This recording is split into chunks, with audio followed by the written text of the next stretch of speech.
যা যা যা, এক্ষুনি গঙ্গার ঘাটে যা, সেখানে গিয়ে দেখ দারুণ এক সুন্দরী এসেছেন, ভারী তেজ। যা যা যা। কি যে বলো বাবা, তুমি এখানে বসে ঘাটে কে এলো না এলো তা তুমি জানলে কি করে? তুই যা দেখি শালা, আমি সব খবর পাই, সব জানি। আমাকে আমাকে আমার মা সব বলে দেন রে। তুই যা, গিয়ে বল আমি তাকে ডাকছি। যা যা। তুমি ডাকছো বললেই তিনি আসবেন কেন? ওরে শালা, তুই বলেই তো দেখ না। আসবে আসবে রে, তাকে যে আমার কাছে আসতেই হবে রে, আসতেই হবে।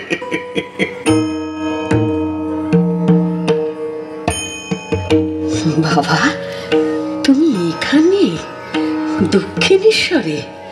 কবে থেকে তোমাকে খুঁজে বেড়াচ্ছি। আমাকে তুমি খুঁজে বেড়াচ্ছ কেন মা? আমার কথা তুমি কি করে জানলে? জগৎজননী মহামায়া জানিয়ে দিলেন। তাই নাকি?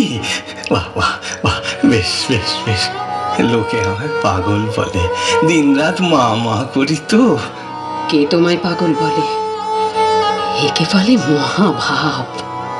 হ্যাঁ, এই ভাব হয়েছিল শ্রী রাধিকার, শ্রী চৈতন্য দেবের। আমি তোমায় সব শিখিয়ে দেব বাবা, ওই জন্যই তো তোমায় এতদিন ধরে খুঁজছিলাম। তুমি কে মা? সে তো আমিও জানি না, শুধু এটুকু জেনে রাখো, যশোর জেলায় আমার বাড়ি, আর ব্রাহ্মণের ঘরে আমার জন্ম। যদি নাম জানতে চাও তাহলে যোগেশ্বরী। এই দেখো, আমার গলায় রঘুবীর ঝুলছে, একে যে খাওয়াতে হবে বাবা। দাঁড়া দাঁড়া, মন্দির থেকে সিধে আনি, তুমি নিজে হাতে করে তোমার রঘুবীরকে খাইয়ে দেবে। দাঁড়া দাঁড়া দাঁড়া।